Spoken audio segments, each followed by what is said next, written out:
All right, Kiss Army, welcome to the KissFAQ Podcast. Thank you for letting us into your head. I hope we don't do any damage. This is a Kiss-related podcast by the board, for the board. We hope you enjoy.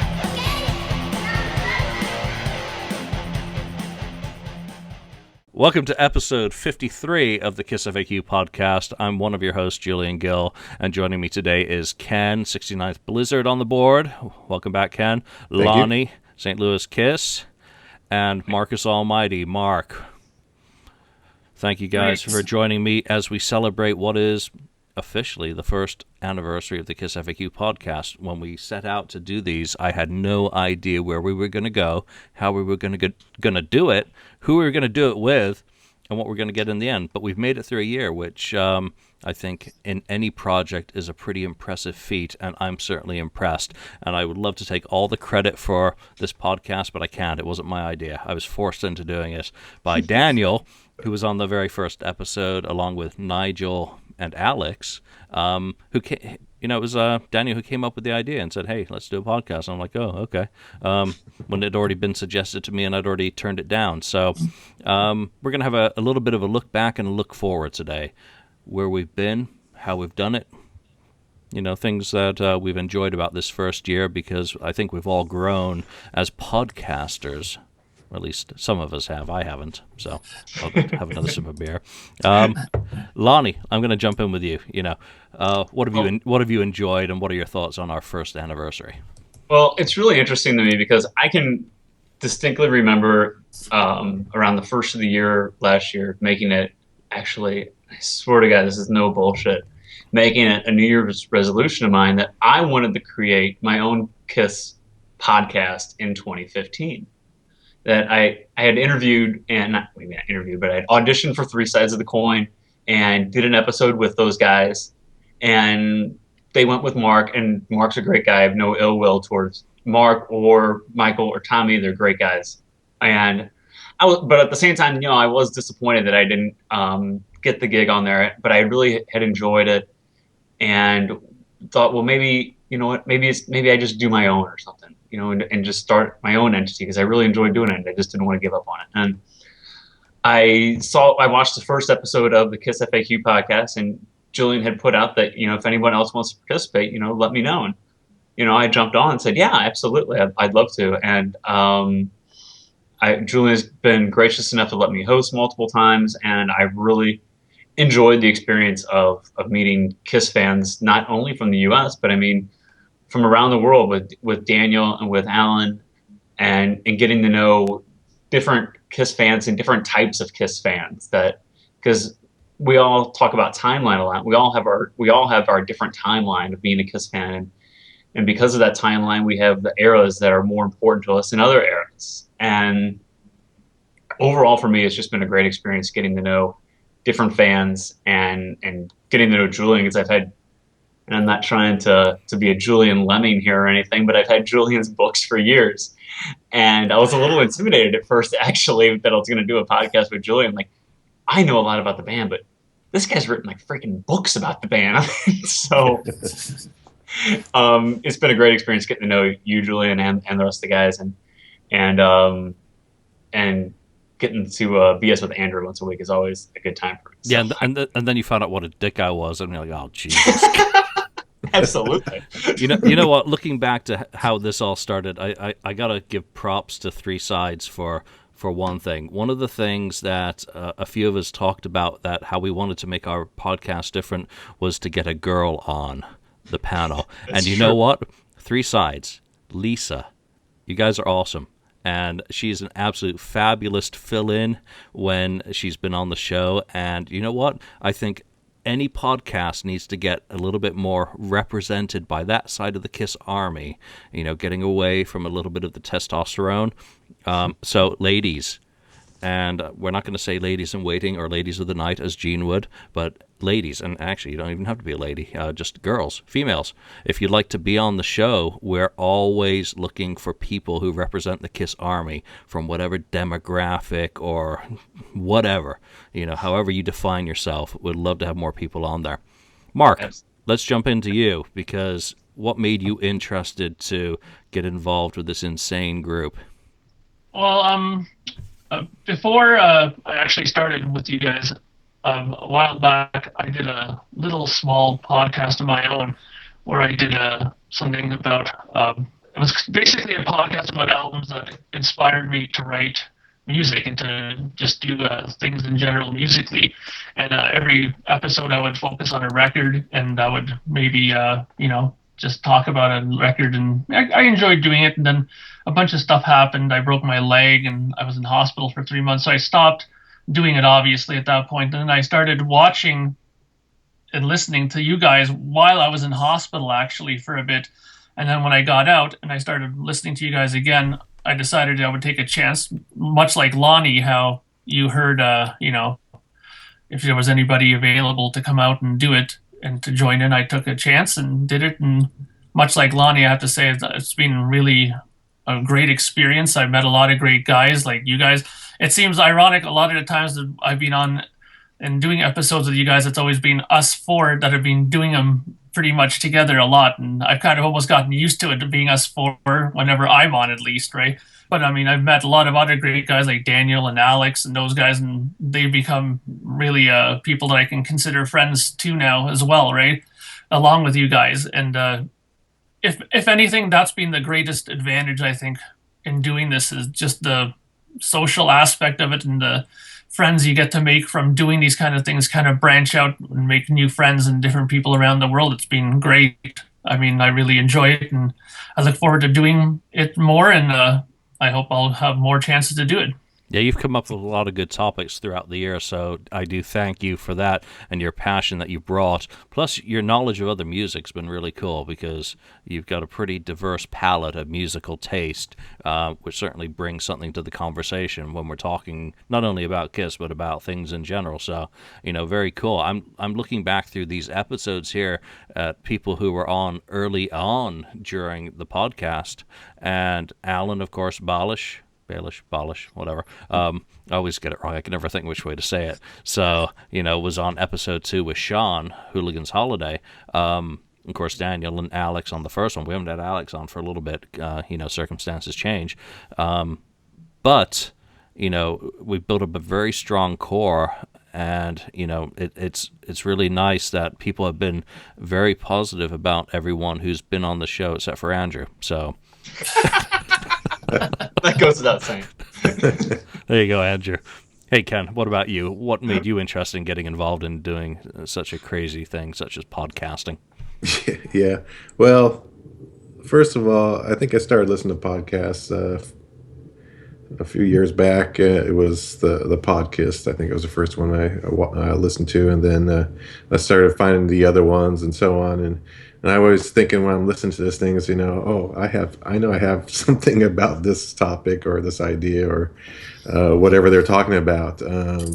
Because, I think I had one close friend who haven't, been around a long time, and he was really into Kiss too, and he was the only person that, I could talk Kiss with. And since then, there's no one to talk. I guess I had to talk to myself about Kiss. But I saw one day you guys were, enlisting, I guess you could say, in the KissFAQ podcast. And I thought, I'll give it a go because I think I'd have, a good time talking about Kiss because I love it, and I love to, talk about it, and if there's someone to listen, So I decided, well, yeah, I'll go ahead and do it. At first I was kind of apprehensive and, a little bit, shy about doing it. But, I've grown comfortable. I'm glad to have met all you guys and all the other guys on the other podcasts that we've done throughout the year. And it's fun bringing, think of a topic to come up with, like, oh, I'd like to talk about this or that, like we did the magazines and so on, and other subjects. So it's very cool, and it's finally met a whole bunch of Kiss guys out there, Kiss fans, and they're all cool, and they all have their own opinions. But it's it's just a great thing, and I'm glad you gave me the opportunity to be on this show, because it's, I'm really enjoying it thoroughly, even though maybe you think I'm not enjoying it, but I don't show too much emotion, and but I really do enjoy it, and I appreciate it. Now you're seen, and it was one of the comments on one of the recent ones, that you're seen as the statesman of our podcast, which I thought was really quite nice to see. Statesman. Yeah, to be have that said about any one of us, rather than the usual sort of trolling that is often seen. Yeah, you've called me in the past. You've called me the voice of wisdom, I think, or something like that. Something to that something effect. like that. Yeah, but yeah, that's good to know. I didn't see that. Yeah, and one of the other very good things that have come out of this, obviously I participated on Podcast quite a few times. I think, Mark, have you, or was it Alex who has? I think there's certainly been a lot more crossover occurring between the podcasts this year. Obviously, there's a little bit of a broadcaster community that you have people like Ken Mills, who, is a legend. Sorry, Ken, but you are, and Gary, and the guys from Three Sides, and the guys from Podcast Rock City, and other ones that, I just can't mention, that a lot of communication is traded between podcasts, and a lot of inspiration is found through topics that maybe you don't feel that another show has done justice to, or hasn't explored your point of view. So there's always going to be, plenty of room for further discussion. So let's talk about some favorite topics here. Mark, what off the top of your head, because we haven't done any list of questions for this New Year's episode, Dude, we did so much show prep for today.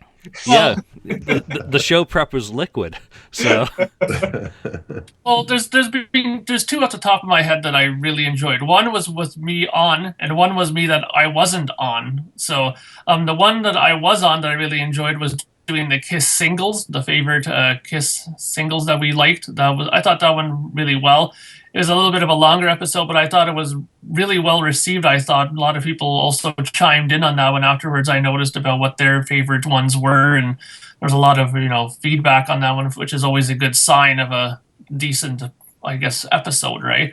And I really like that. I mean, it was one of those things where everybody put in their opinions on what they thought was a good song or what wasn't a good song, I guess. And, it was discussed thoroughly, and I really enjoyed that. The other episode that I want to bring up that I really liked was the post-reunion solo records one. That was a really early on one, I think you guys did.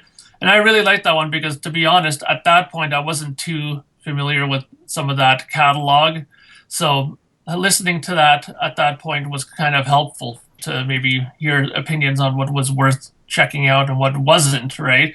So, obviously, it wouldn't have taken a rocket scientist to figure out not to get that last Peter Criss record, but, it was good to hear that everybody else kind of thought the same way, right?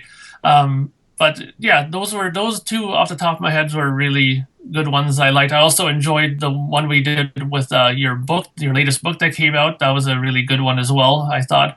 When we discussed your book, that went over really good, and like I said 100 times already, I really enjoy that book and still go through it to this day. So, and it's I don't think that'll stop for a long time yet, I'm pretty sure. But yeah, and and also the other one I'll just mention really quickly too is the Asylum episode. I guess Julian will know also from he's similar to me in the sense that we also love. That's my favorite non-makeup Kiss record, so that was one that I was really waiting on to do, and I really enjoyed doing that one. So, hey, you got revenge, Lonnie, and me and Julian have Asylum, right? So there you go. Absolutely. Lonnie has revenge. We have good taste. There you go. I'm gonna jump in with some of my favorite episodes, and I'm gonna throw out there episode number 2, which was Momero Clover Z, because it was just so wild and it was so strange and it was just something that I hate absolutely. But to have Alan on the show explaining the Japanese perspective, because he lives out there, really was very useful on getting that kind of information out of a fan who lives in another country about something that was topical at the time. So That's one of my top episodes. I also thoroughly enjoyed having Mark Slaughter on the show, and that really kind of inspired me to go back and dig into the Slaughter catalog, which I had never done. I had the first album and then Stick It Live, whatever that live EP was, and then I'd given up on that band because I just wasn't interested. So I went back and discovered all that music and really enjoyed his solo album. And, you know, some of the stories that we got out of him, he was just really fun. So I know Andrew might argue a little bit with how cool that episode was, but, you know, for me, that was really fun, as was John Reagan. So there's been a lot of high points this year. There's some episodes that, I'd like to have a do-over, but you know what? We're learning, and every episode's learning, and we're not doing a script. So, you know, those are mine. Ken, what about you? What are some of the ones that you've enjoyed? Well, I've enjoyed, you know, all of them. I mean, even the ones I'm not on, I watch them.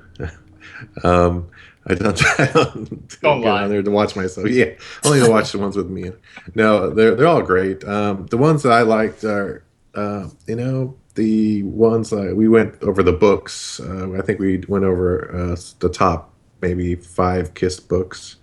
I think your book wasn't out at the time, so you know that. No, you still showed up. You still held up some of Julian's books, and you were a big lemming, saying, "Oh yeah, I did show the series of books.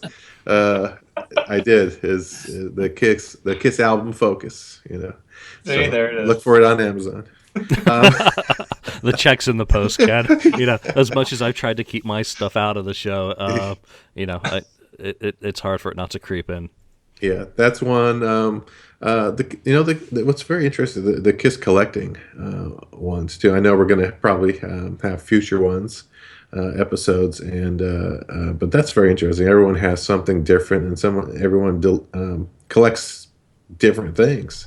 But it's all very interesting to see these items, to hear stories about how you obtain the items. I would call, you know, for instance, like even Lonnie's tattoo. That's a collection to me. That's part of a collection. So, oh gosh, yeah, yeah. So all of that is cool. Some of the other episodes where we talk about a period of time, maybe it was like through 1990 through 95 or something like that. Some of the ones we've done like that, like a 5-year period. Were very good too. I thought them very interesting of all the things that we talked about. So, but again, all of them have been pretty good for the most part, I think, and very interesting. And I'm sure we're going to find plenty of more subjects with Kiss because there's always something to talk about with them. Yeah, and you know what? Some of the subjects that we have spoken about already are probably going to come back up because they just do in conversation. All right, that was very nice, Ken. A good input. And one of the things that does remind me to mention is another new podcast is coming, and it is called Kiss My Wax, a Kiss vinyl podcast, which is going to involve Jason Herndon, Tom Shannon, and everyone's favorite Little Andrew. You know. But what's really cool about that is their focus is going to be strictly all things Kiss vinyl collecting. So they have taped their first episode already, and it should be imminently hitting. Well, you should have heard it by now, actually, because today is January the 1st, so hopefully you will have heard it. So let's move on. Lonnie, you know, when we're not talking about your tattoos or your lack... Well, obviously my favorite episodes are the ones when I hosted. Which I have to say, thank you very much. Throughout the year, you've gotten PMs from me last minute. Hey, Lonnie, can you host? No, and it's been great. I drank too much beer. I have a headache. No, and I have really enjoyed hosting on that, and I've loved, you know, steering the ship at times, so to speak. That has been a lot of fun. I really enjoyed doing that. But I also have enjoyed, like, my favorite episodes are the ones, it's like, people will come to me a lot and they see my Kiss collection or they see me talk about Kiss and they see the passion within me about the band. And they tell me, I'm not as passionate about anything as you are about Kiss. So my favorite episodes really are the ones where we display our passion for the band. Like the first Kisses episode where we talked about the first time seeing the band and how just taken back we were, and our first album that we bought, and you know how it just stuck with us, and how we wore our cassette tapes out listening to it and things like that. And like the episode we did about our top threes, we listed like our top 3 Kiss albums, or our top 3 stage props and whatever. And that was another episode, I think, where the passion of the Kiss fan within us came out. And those episodes, in my opinion, I think are the best, because Kiss fans, to me, are what make the band. Without the fans, there wouldn't be a Kiss. So when we talk about the passion, that really gets my juices going, and those are the ones that I like the most. So yeah, I don't think we're ever going to be the interview podcast. That's we've had very few. I mean, who have we had on? We've had the guys I've already mentioned. Those were your favorite episodes. Well, Ross, of course, for Magic, Jeff Westlake, and we even had one of the moderators on the KissFAQ, who a lot of our favorite posters will absolutely love. Being able to put a face to the name. Rising Force came on, and he set up an interview with Jeff, who has a project that he is still working on, which may well be of interest to people eventually. So, there's been cool stuff, and I still, next year, well, actually, who else we had on? James Campion, author of Shout It Out Loud. Yeah. So did I didn't include anyone else on that one, so yeah. No, yeah. That was one of your famous ninja episodes. Episode. I went rogue.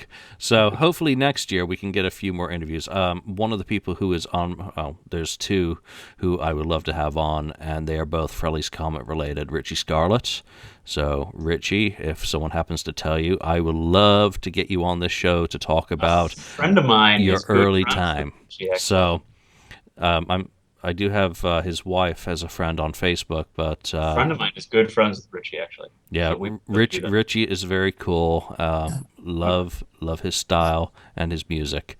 Love his guitar playing. So I'm not stroking you, Richie, but I do quite dig your music.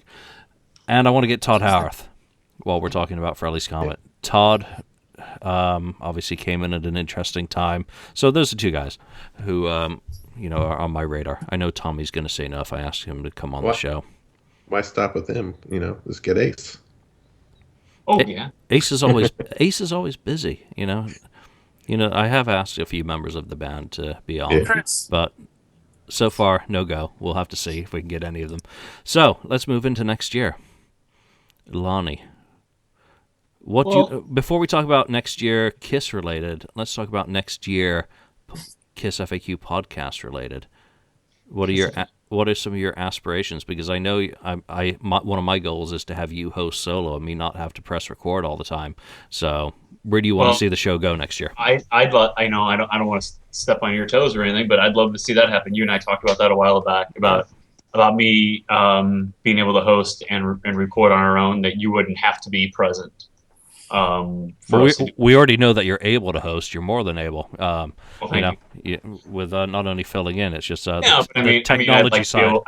I'd like to be able to grow that aspect of the show. That maybe I could, we could set up the recording time with me, and I could record the show and send it to you, and for approval, of course, before we could post it. But I'd like to see that aspect grow, and that's something I was going to actually talk to you about later on. So I'd like to see that from the FAQ podcast. I'd like to see us get more guests and to make the show grow. And we have talked about FAQ podcast T-shirts and merchandise, maybe as a way to promote the show. I go to Indianapolis Expo every year, and I'd like to be able to proudly wear a Kiss FAQ podcast shirt to that when I go to that in May, and maybe see if I can put little Andrew in one too while I'm there. So I'm sure he'll wear anything if it's free. Just like any musician will wear anything if it's free. So That's. I mean, I'd like to see the show grow. I think the show is growing. I think there's more of an interest in the show all the time, and I'd like to see the show grow. I'd like to be able to host more and record more and get more guests too. I'd like to see us get some popular guests on. I like the authors that we've had on. Don't get me wrong. I've really enjoyed that, and I'd like to continue that and see if we can get some more famous guests so we can grow the ratings of the show and make it flourish. Yep, and I think that's definitely a goal. There's a lot of people out there. I'm not too interested on people who do the rounds. Seem to go from one podcast to the next. Obviously, there has to be a place where we converge on interest, that they're promoting something and we have a reason to want to talk to them. So, guests do make things interesting. Going back to your point about you hosting the show, my whole aim for this KissFAQ podcast is that it doesn't have to involve me, because the board is more than about me. Because if you look at what I participate in on the message board, I'm not exactly very active in the discussions, arguments, debates, or whatever. So I think it's critically important that we continue to, get people involved, because I thoroughly believe that this podcast really is by the board for the board. That's not some empty catchphrase. Okay, it is an empty catchphrase, but it's something that I think is important. Mark, what would you like to see next year for the podcast?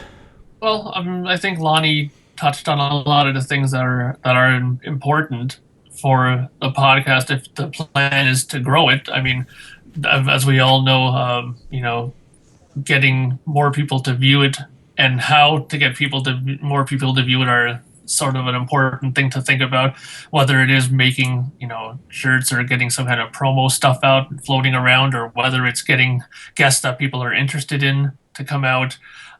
Those are all things that I think are vitally important. Another thing that I think that's important too is, while I think that it's a good idea and a great idea to bring other people onto the show as well, I think it is also good though that we had repeat people on here, because the only way somebody can actually improve and make the show improve is having people that are more improving on the show and are more comfortable with it.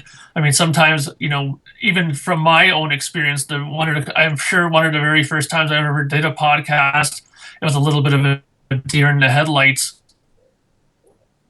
Yeah, without a doubt, it's an acquired skill Moment for the first couple of minutes, because So, I mean, it's something that I think that is important to have the people that are on here to continue to be on here to improve that as well. But definitely bringing other people as well would be vital to the longevity of it, right? And like I said, I mean, the guests I think are good to bring in. I mean, it's a great thing, and I think that will come with as the status of the show goes up, right?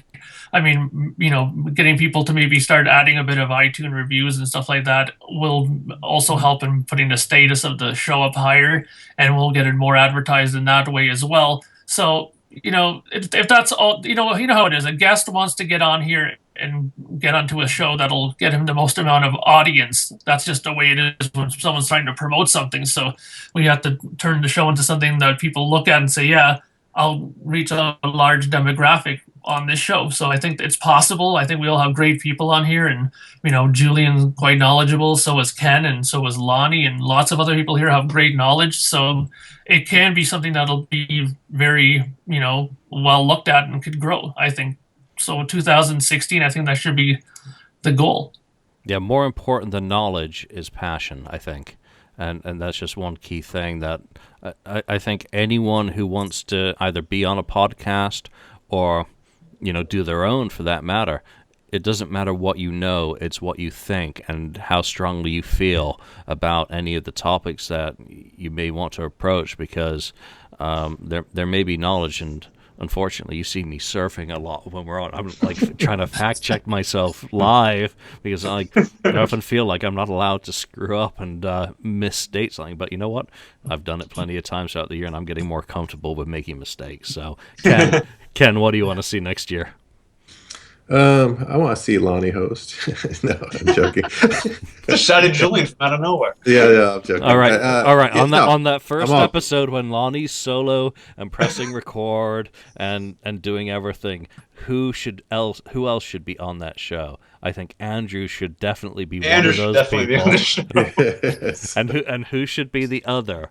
Who's going to make it a fun experience for Lonnie to savor? Yeah, No volunteers. no response. I don't know. Daniel, I'll probably. join. I'll be a guinea pig. But yeah. So anyway, yeah, Lonnie. I mean, I'm all for that. Passing it around a little bit.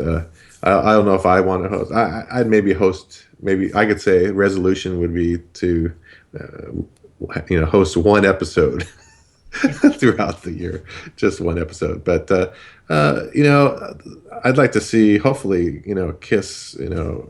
Do some cool things in 2016 that will give us some more interesting topics to talk about. I know we can easily go back and talk about the history and the music and so on, but I'm hoping that they create new history things for us. I'm hoping a new album.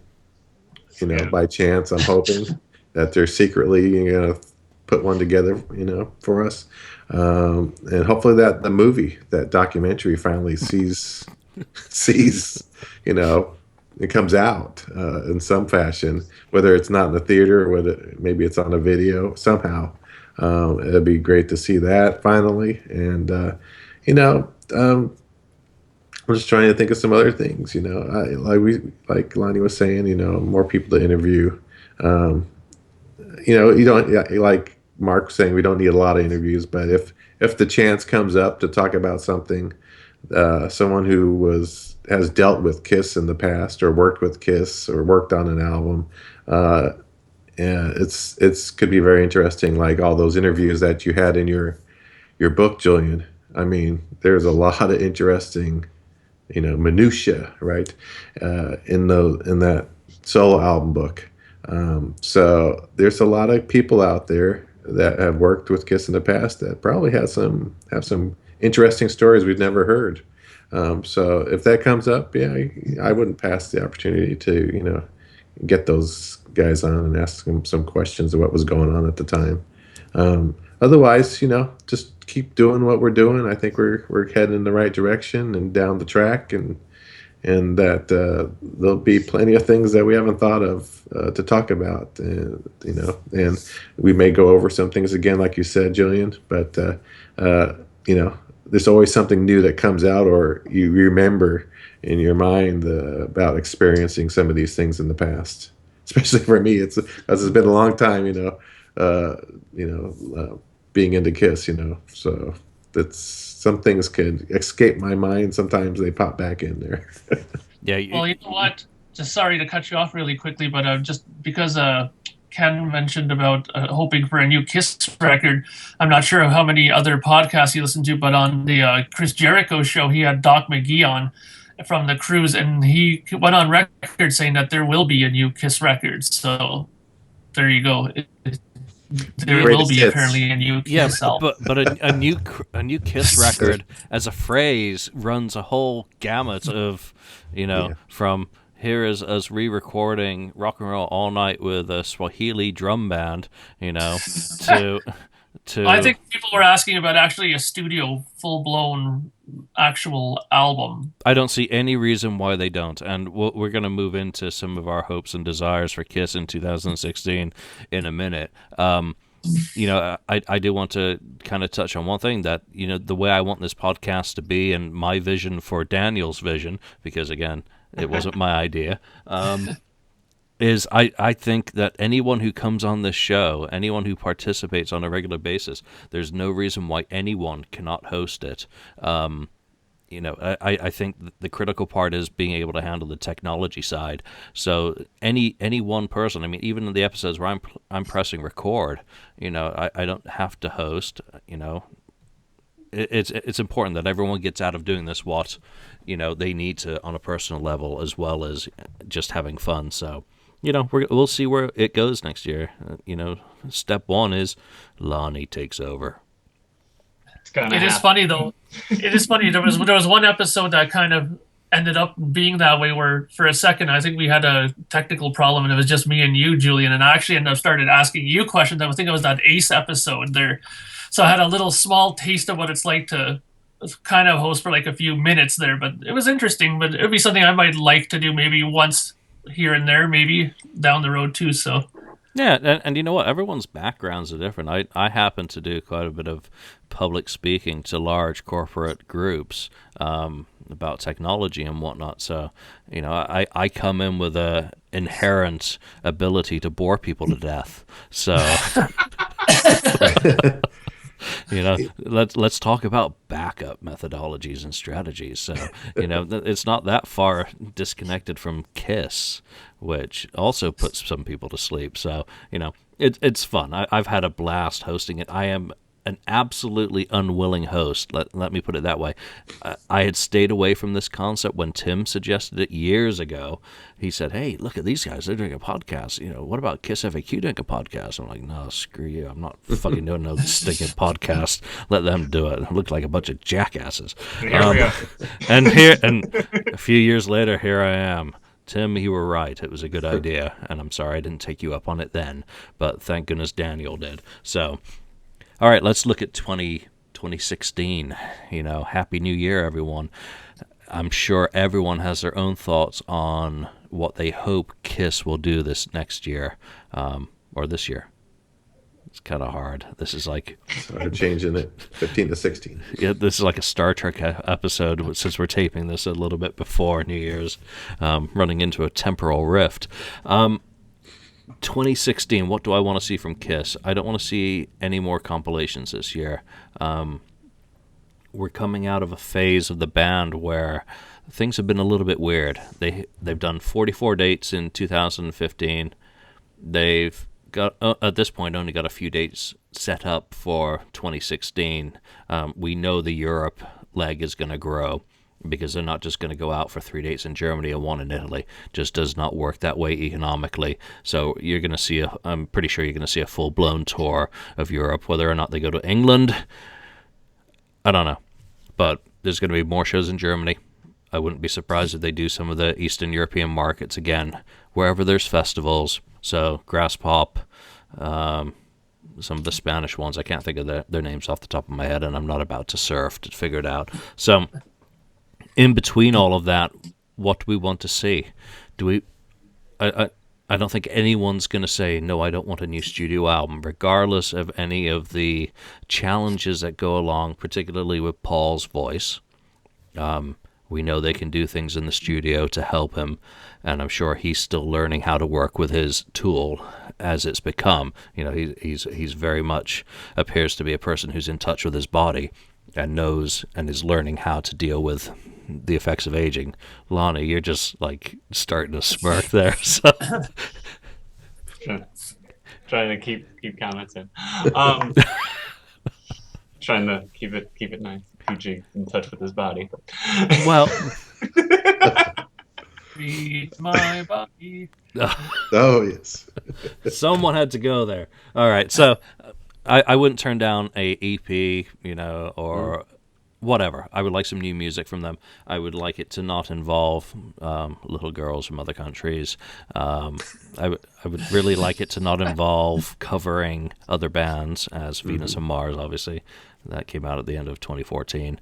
I'd like some original music. Gene, this is for you, Gene. You. Don't recycle that shit. Write something new. Sit down. Start writing now. So that's what I like. New music. And we'll talk about product in a few minutes. Ken, what about you? Yeah, well, like I said, new album is a given. You said no compilation, but I said, well, maybe a compilation of tour books. Well, yeah. Into one book. The compilation. Hell yeah, I agree with you there. And right. Why have they not done that? Bob Gruen's starving. I'm sure he needs some money from all the great photos that have appeared in tour books. Yeah, a coffee table, a KISS monster book that is affordable, that has all a smaller size, all of the tour books reproduced. I would absolutely go for. Exactly. I wouldn't mind them doing a proper remix or something of some of their albums or the special editions, like they did the Love Gun thing, but that was Shit. But yeah, a better one, like where Mark has talked about King Crimson and so on, have done these kind of things. Yeah, let's come on, let's get that done, whether it's the Universal doing it or Kiss or both. Let's get something cool out next year, So yeah, there's a lot of other things I'd like to see them do, but those are kind of the key things there. And of course, we keep talking about the video stuff. So Kissology is obviously not a name that he can use, but they can do something else, and put a bunch of videos together, another concerts, unseen concerts or whatever. But let's do something. Mark, how about you? While I just Google something quickly. Well, I got to agree that with Ken, I mean, obviously the new record is a given.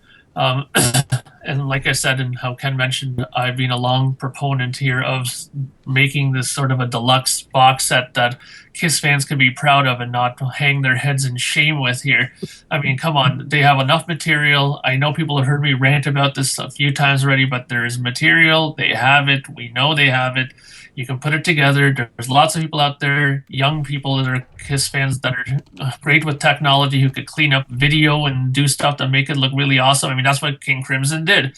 They got a young, hot guy who was good with technology, like Steven Wilson, and remixed their material and got a bunch of video, old footage together, and they made a great package. Yes, it's going to cost you maybe $180 to get it, but guess what? You're going to get more than your money's worth with those kind of things. I bought 3 different records like that from that band, and never once have I regretted it. And I'm sure Kiss, being the kind of band that they are, that say that they give everything bigger and better than everybody else, they could do the same thing.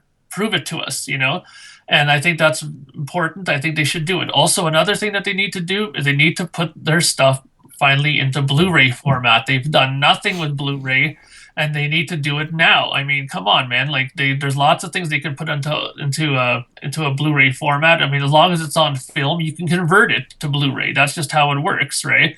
So, I mean, that's something that's long overdue from them. And for me, as a Canadian, I'd like to see them come back to Canada on a tour, because I mean, we've kind of been waiting for them a little bit longer here in some places. So I'd like to see that in 2016 this year. So those are really my main things that I want to see. I mean, I think they can do it still. I mean, hearing other interviews from other people within the Kiss business world, saying that they still have the drive and the push and want to still do it and can do it, then prove it to us that you can do it. Let's put out another record. Let's put out some back catalog stuff that we are dying for, and let's do it. And I think Ken's idea too with the compilation tour books is a great idea. They should definitely do that as well. Yeah, you just raised a very interesting point, and that is, the tapes to Blu-ray. And yeah, technically, the stuff like 8mm and 16mm will go onto Blu-ray absolutely fantastically. It's the other shit, which is really difficult to get to scale up to that sort of resolution, that it basically looks like a polished turd, or when you do get it onto Blu-ray. So, a lot of the titles, like Kiss My Ass, can never go onto Blu-ray unless they went back to all that video and actually found some decent sources, I think. So that's probably one thing that keeps them from doing it. I would love to see some Blu-rays. And here's something else. I'm on the U.S. Patent and Trademark Office website right now. Kissology trademark is registered to Kiss Catalog Limited. So there's no fucking reason why they couldn't call the next one Kissology. They own the trademark. So is there some other business arrangement? There could well be some contract written. But when you go to the black and white, they own the trademark to Kissology. So who knows? Oh, good.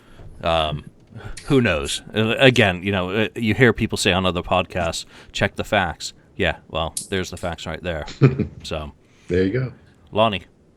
Well, along those lines, what you're saying about Kissology, I remember back in like summer of 2011, I saw what was supposed to be the track listing for Kissology 4. And here we are, 2016, and there is no Kissology 4 still. And whether you want to call it Kissology 4 or not, or whether you want to call it anything, you're the most visual band ever. And you haven't released a video product since 2008. 7. Yeah, 2008, I think. That's absurd. But the amount of touring that the band has done since 2009, that they released no video product whatsoever, is mind-blowing to me. I mean, even in the late 80s and 90s, they had the extreme close-up. You had the Kiss Confidential. You had Kiss My Ass. You had Exposed. I mean, they were releasing them pretty steadily at that time frame. And oh gosh, yeah, that guy too. Sorry. Yeah, I just bought another copy, and look who the fucking CD is. Yeah. Damn it. But I mean, they were good at that. And then in that same era too, The Second Coming came out right around the time that Psycho Circus deal came out also. They were really good about it for a long time. And it's not like the Kissologies didn't sell. They sold extremely well. Yeah. So I don't understand it. Yeah, just look at that Platinum Award that sat behind Kurt when he did the Three Sides episode. Look at that. Look at how many fucking copies, and I'm swearing a lot today. Look at that, and then tell me why they haven't released a video since then. And it's crazy. It really is. You know, even onesie-twosies. If you don't want to call it Kissology, fine. Call it something else. You can put out a product without calling it Kissology. If there's some kind of contract, and that's the hang-up. You don't have to call it that. And they know they don't have to call it that. I mean, I'm not breaking ground here with saying that.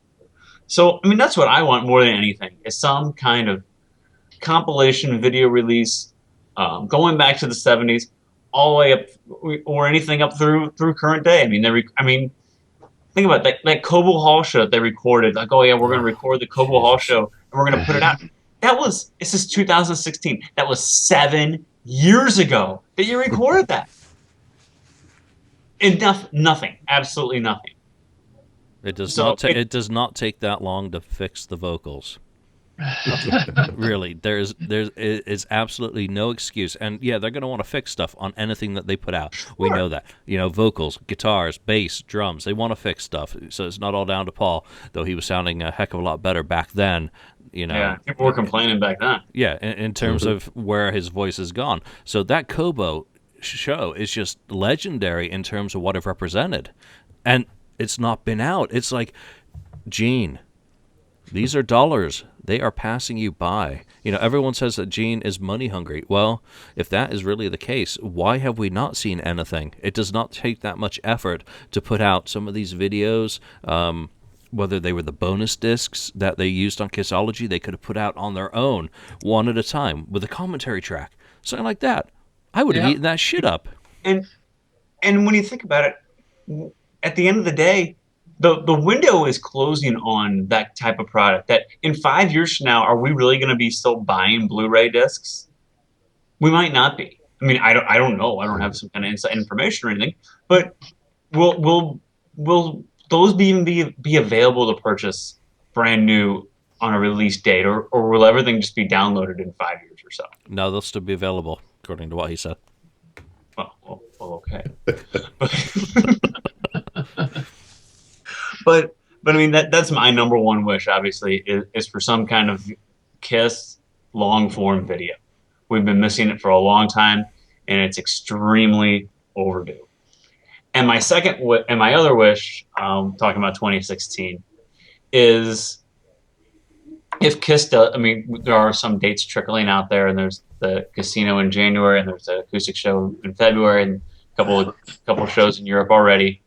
But if Kiss does go out on tour and do a full-fledged tour, which more than likely they will do in Europe, you know, can we do? I mean, and maybe I'm, you know, I want too much, but can we get a different stage than the Vegas stage and the Spider stage? Can we go out with something different?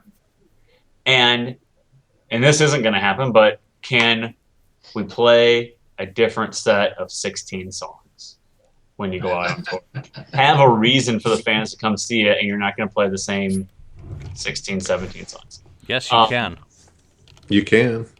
Yeah, they can, and they've proved that. They proved that on that electric show, on the Sail Away show on the cruise. And no, they're not going to go out there and start off a show in Chicago on a regular night on a tour in the middle of summer and start off the show with Flaming Youth. No, I know they're not going to do that. Yes, they will. And I understand that, and I understand the reasons why. But the average Kiss fan knows Flaming Youth just as much as they know Firehouse. They do. I swear to God. I don't understand the rationale why we have to play the same, why we have to play Lick It Up every night, why we have to play I Love It Loud every night. Go out and change things up like you did in 2004 and play and dust off some songs that you haven't played to your average Kiss fan in a long time. I beg you to do that. And that'd give fans like me and fans like you guys and other fans on the board reasons to go see them, not only in the city that we live in, but maybe I'll travel to go to a city or two to see some other shows because they're mixing it up every night and playing some different tunes like they were in 2004. Yeah. That leads on to a very, and I'm going to interrupt you, Ken, just because I'm looking at the page right now. 16 songs. I want to read you a set list here of 16 songs. Detroit Rock City, King of the Nighttime World, Let Me Go Rock and Roll, Hotter Than Hell, Cold Gin, Shout It Out Loud, Strutter, Nothing to Lose, Do You Love Me, Watching You, God of Thunder, Flaming Youth, Deuce, Firehouse, Black Diamond, and Rock and Roll All Night. 16 songs, Kiss. And that's July the 10th, 1976, Destroyer Tour. Next year is 2000. Next year is 2016, the 40th anniversary of Destroyer and Rock and Roll Over. Yeah.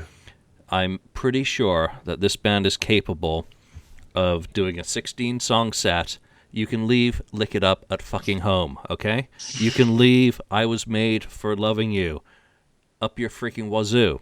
You can just, you don't have to do those songs, or Hide Your Heart, or Love Gun. Really, you do not have to do those songs. You can go out and celebrate the 40th anniversary, or shit, you can do them as an encore on top of those 16. That's a pretty damn good set list to me at this point, because then I get Flaming Youth. Then I get Let Me Go Rock and Roll. Lose watching you. Yeah, I get Deuce, so I'm a happy guy. King of the Nighttime World. That, to me, if they don't want to put out any new music, if they don't want to tour with any new ideas, rebuild the Destroyer stage, which was their first real attempt at doing a, conceptual theme on tour rather than just more amps, more fire, more, flash pots. It was their first attempt. Do it in a way that people actually get to see that stage this time, because the Destroyer set is just one that was incredible in blueprint, but one that we just don't have enough pictures of from different angles. There's a tower. There's the electricity machine. All the shit that Jules Fisher and company came up with for the band that no one really got to experience in 1976. Let us experience it as part of the 40th anniversary of that album. So, Ken, please continue, and I apologize. Well, that's okay. I was going to say something similar. I was going to say that Destroyer, 40th anniversary, and Rock and Roll Over, somehow you can mix them together. You don't necessarily have to just do one album with one stage. You could use either stage, I guess. But I would mix maybe some of the best songs from both albums and do a full-blown show. The I don't know what you'd call the tour, 76, whatever, or revisited, or just to call it the Kings of the Nighttime World Tour or something like that, right? So I would mix those two together, and then at the end, sure, you can put Rock and Roll All Night on the end of the darn show, or maybe Black Diamond, whatever. But I think you should take a majority of songs from both of those albums and celebrate both of those albums, repackage those on CD with extra stuff. I know Destroyer, we had the Resurrection, but you could still do something else with it, because it was just one disc. Come on, let's face it, nothing much was done except remixing a little bit what Bob Ezrin could do with it. But definitely Rock and Roll Over. I mean, man, do something good with that. That's regarded as the best album by a lot of Kiss fans. Not everybody, but a lot of Kiss fans. And let's do something with it. Yeah. Yeah, I mean, that is my favorite. And in terms of the rawness, I'm just looking at one of the earliest set lists from the Rock and Roll Over tour, and I mean, Take Me, Ladies' Room, I Want You, Hard Luck Woman, Making Love, which was an encore in Memphis that year. And here's another thing. You want to call the tour something? Well, The Spirit of 76. What was the original Destroyer called? Yeah. And how does that work now? The Spirit of 76 tour, because you're invoking the memory of that time. Merge all the stuff that you did off Destroyer, all the stuff you did off Rock and Roll Over, with stuff like Strutter, Black Diamond, Rock and Roll All Night. And you've got, to me, if I'm going to be forced to celebrate only the classics, well, off those first albums is where the classics are. Lonnie, thoughts? Yeah, make them those classics. If you're going to celebrate the classics, make them those classics from '76. That'd be. I mean, I think all of us would rush to spend our money to see a tour like that, to see some of those songs be played, to see Flaming Youth be played, to see Take Me be played, and to recreate that stage, because a lot of fans didn't get to see. Even if you were a fan, you were live back in '76. A lot of fans didn't get to see that tour. That there weren't a whole lot of dates on the actual Destroyer tour. They didn't even go to Detroit on the Destroyer tour. It wasn't until Rock and Roll Over that Detroit got to see him again. So I think, and it's such a historic, and I know there's a lot of discussion back and forth what people think about Destroyer, but it's such an historic moment in the band's time, and they are monumental songs, and think about what that album meant to him. Even in '96 when we saw him on the reunion tour, they played 6 songs off of Destroyer on that tour. 6 of the 9 they played off of Destroyer. Granted, I'd love to hear the other 3. I'd love to hear Flaming Youth, Great Expectations, and Sweet Pain. Hell yeah! Oh, word, but it'd be incredible to hear those 9, and it's very doable. It's those 9 songs, and they're short songs too. They had time to destroy a record just so it would meet expectations from the record company. So and they're quick songs. They legitimately could do rock and roll, and maybe not. And maybe not, it's not possible to do all of Destroyer and all of Rock and Roll Over. But maybe it's not possible, but it'd be cool. And if you wanted to do, maybe like Julian suggested, the best of Destroyer, the best of Rock and Roll Over, and then you come out and play Love Gun and Rock and Roll Night, you call it a day. Yeah, I don't think there's any need for them to do Baby Driver. Yeah, you know what though? There's one thing that people seem to be forgetting though about this though, is that back in '76 compared to now, the technology for staging has so drastically improved that they could easily take that Destroyer set and really soup it up to 2016 quality and make it the stage that they always envisioned but never ended up doing because of just the way technology was back then. They couldn't make it that way, and now is their chance.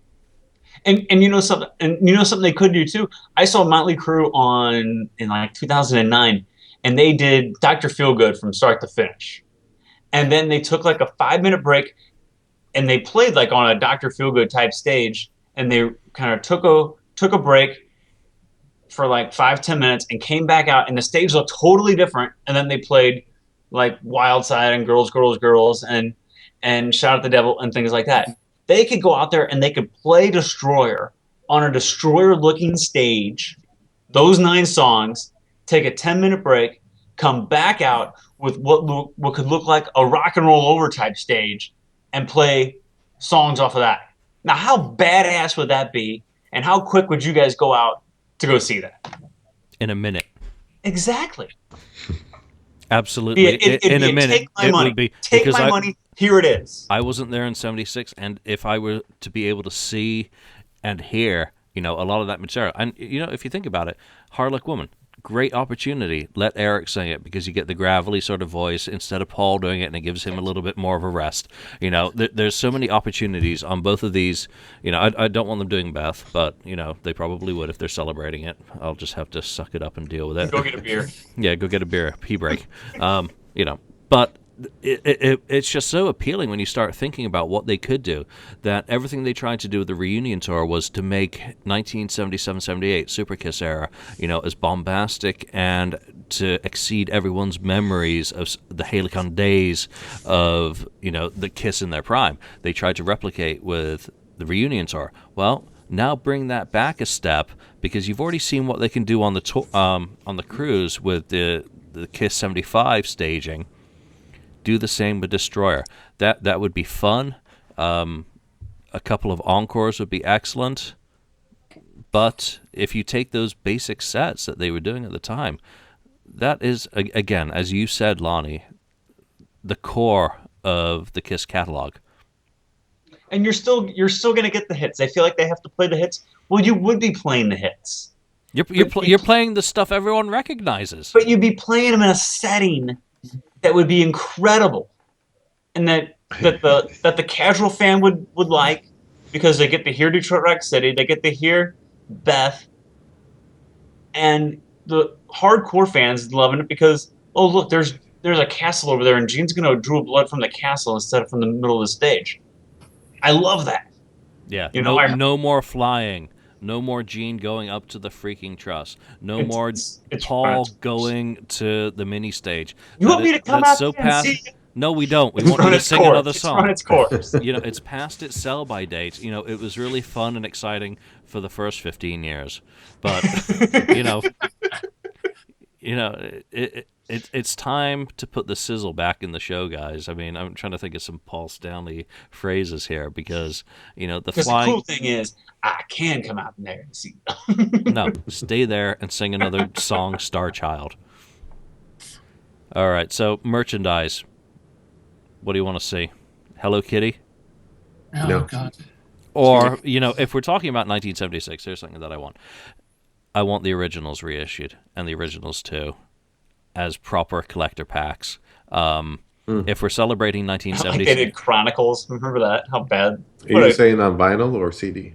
On vinyl and CD, both. Yeah, just like they did with the singles box set, to reissue them, but also to bump them up a notch.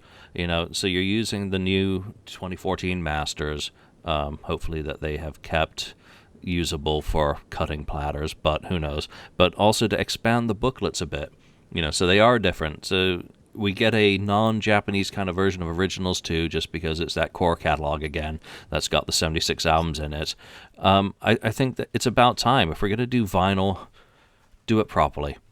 I want to see the very best of Kiss issued as a double LP set. I want to see a lot of things, but those would be my core things for merchandise outside of a new album. What sort of things do you guys like? Mark? Well, I mean, again, I'm really into the whole Blu-ray thing. I'm into Blu-ray audio as well, like the whole 96 24-bit audio. They could I know they have a site out there where you can get some of this stuff, but I want an actual physical copy of this stuff. I really like collecting those things. I think that they can do it. Why not?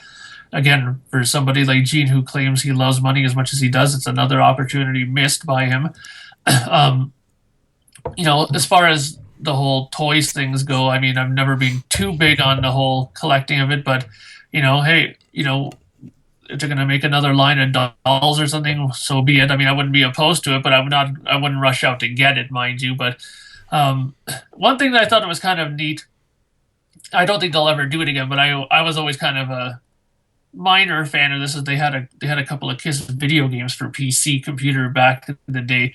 I think there was like a Psycho Circus kind of one back in the day, and I thought that was kind of neat. I mean, maybe they could, kind of hop on. I never understood why when the whole Rockstar fad was big, when they had the Beatles thing, why they didn't do a Kiss version of that, I'll never understand. They could have did it, with the Axe bass model and the Paul Stanley V and a mock-up little Peter Criss drum kit.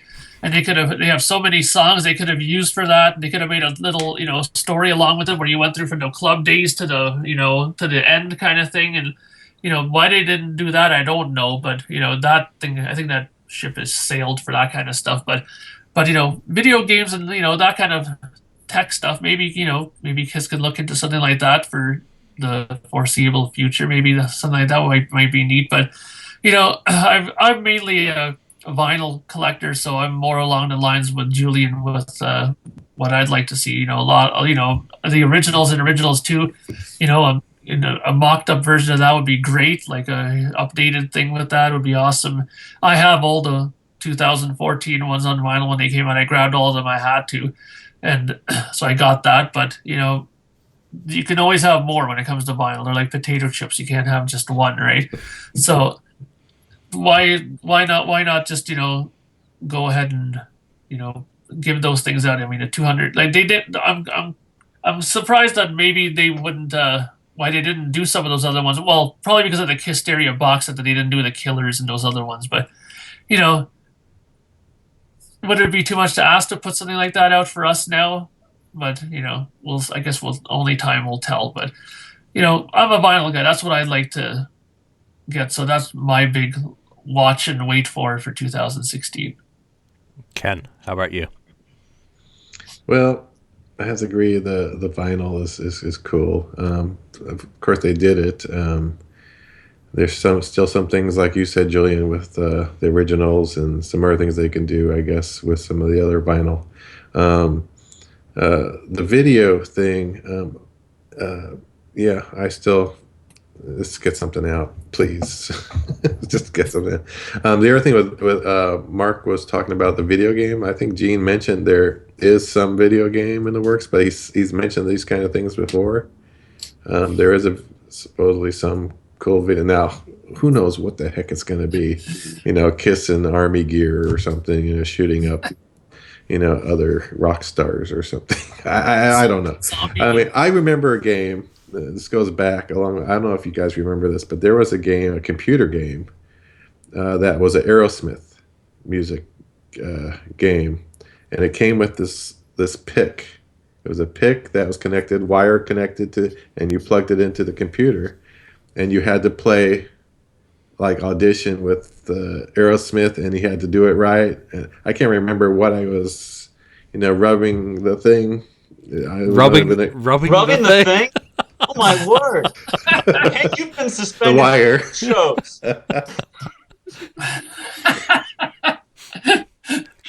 Oh, that's too funny. I've never heard of that. We were calling you the Prime Minister earlier in the show, and now you've ended it with rubbing the thing. I just threw that all away. But yeah, so there was a pick. I can't remember how it worked exactly, but it was cool. They could do something. Kiss could do something with that. Try to be groundbreaking, I guess. Yeah. Or if you're going to do some kind of video game. Steal good ideas. Grand Theft makeup. You've got Grand Theft makeup. Interesting. You've got Ace and Peter on a quest to Oh no. To take the makeup back. Exactly. Yeah. So and they get to mug people and all sorts. Okay. Yep. Yeah. So that's one, and we talked about books. Maybe Kiss needs to do another book, like we talked about with the tour books. Put that stuff together, and I'm sure they could do something else. New music is still, again, the any kind of new music. Hopefully their own music that they put out, and do it right, and then reissue some of the old stuff, like I said, with, like, well, I've always, Mark has talked about, of course, again, King Crimson, but I like the Paul McCartney archive stuff too, and which I have a couple of his, and they're doing that right now. The Beatles just did, of course, not that long ago, their number one plus and then with videos on there too. So it can all be done, and the Kiss fans will buy it. Now, going back to the prior subject we were talking about with the set list, there was something there where I thought, the casual fan, let's face it, the casual fan, all they know really is rock and roll all night. If you're a casual fan, you don't know much more than that. Most of the people going out there to see them, they want to see the show because they hear about the show. That's what they're seeing. So this other, the music that they can be playing for the rest of the Kiss fans, the Kiss Army, they can play those hidden songs, those rock and roll over songs and destroyer songs that not everyone has heard. If it's a good song, it's a good song. Play it. Just because it was released as a single doesn't mean it was their greatest song. Yeah. Exactly. As long as they're spitting blood, breathing fire, and blowing up shit, people probably don't care what they're playing, and that's the general masses. Exactly. So, and that's a bit of a fallacy that the band's gotten themselves into this mindset that people expect us to play "Calling Dr. Love" or "Love Gun." Well, that's probably I agree with you. That's probably in their minds that if they play rock and roll all night, everything else that they play is just a bit of a soundtrack to the explosions. Yeah. So they're like in a rut. In my opinion, right now they're in a rut, except for the stage, changing every now and then. But it's just the experience. The people just want to experience it. Of course, the Kiss fans want to experience it, of course, still. But they want those songs that from their past that they seem to neglect during live shows. So that's about. I'm not going to rant anymore, or I'll be demoted or something. That's right. All right. Who hasn't chimed in on this because I've lost track? Lonnie. Yeah. You haven't? No.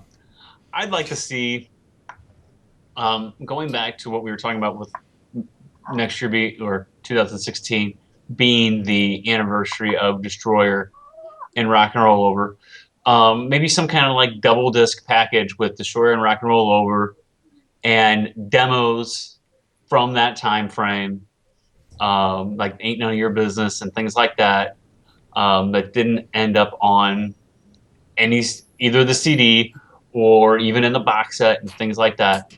And maybe and then you could throw on Anaheim 76 on there also as you could even call the release the Spirit of 76, and you could put Destroyer in a remastered format, Rock and Roll Over in a remastered format, a disc of demos from those two sessions that didn't make it onto the albums, and I'm sure we have to throw the Paul Stanley singing God of Thunder on there. Fine, go ahead and put that on there if that makes you happy. But put Ain't None of Your Business on there. Put that early Detroit Rock City demo that we've heard that sounds very different. Put that on there, and other demos from that time frame, and then there's that version of Baby Driver that's out there that we've never heard of Gene singing, things like that. Put demos from those time frames on a third disc and make the fourth disc Anaheim 76. And you could showcase a Destroyer stage show on that, and then get people to go see your tour you're going to go on this summer with the Destroyer stage show. Now, how cool would that be to coincide with the tour, to be the product that they promote when they're doing this Spirit of 76 tour that we want them to see? Yeah, and that's what's been missing through all these tours over the years, that there's really no product tie-in that you can actually buy. So that's a fantastic idea. Absolutely wonderful. I mean, if you think of the demos from the pre-Destroy demos that leaked in the last couple of years, Magna Graphics, Night Flight, all that stuff, I'm sure they have to have better quality of even that stuff that has leaked. I think still has commercial value or interest to the diehards. So I would love to hear it crystal clear, or as crystal clear as possible, from the band directly. I would pay them, even though we've already heard that. And Don't You Hesitate has already been out. So if you think of the quality of Don't You Hesitate on the box set versus the quality of the demos from the same session that leaked, It is an absolute mountain of difference. So I would absolutely love to hear all of that stuff. I'd like to hear some of the stuff, maybe that became songs on Rock and Roll Over. Most of it's out there. So it's really no stretch of the imagination to release the damn stuff and let us pay you for it and hear it in better quality than currently is out there. I mean, stuff like Rotten to the Core, obviously I own the acetate for all of that stuff that did eventually get out from letting the wrong people hear it. But, that came off vinyl. I want to hear it off the tapes, where that makes a tremendous difference, as I discovered with Peter's 79 demo. Once that stuff had circulated for years, but the moment I took it into a studio and had it a reel transferred, the stuff that you hear, I want to hear that for the 76 stuff, the 75 stuff, the stuff that really matters. So, fantastic idea. And then tour on it. Yeah. Mm-hmm. Yep. It's not hard. Gene, Gene, we're begging. We're begging you. Take our money. Exactly. It's not hard. And Anaheim's a decent show. I don't remember off the top of my head which angle that one's shot from. Is that the one from the side? No, that's just That's Houston? No, because there was one where it was from the side, and then later on somebody posted on YouTube a version of 76 from the front, from right back, so you could see the whole lightning thing when they did Black Diamond at the end, because apparently they didn't show footage of that for a long time. Actually, a front shot version of that. So I don't pay enough attention to video, unfortunately. So, I do know that show Anaheim is worthy of release. Oh yeah.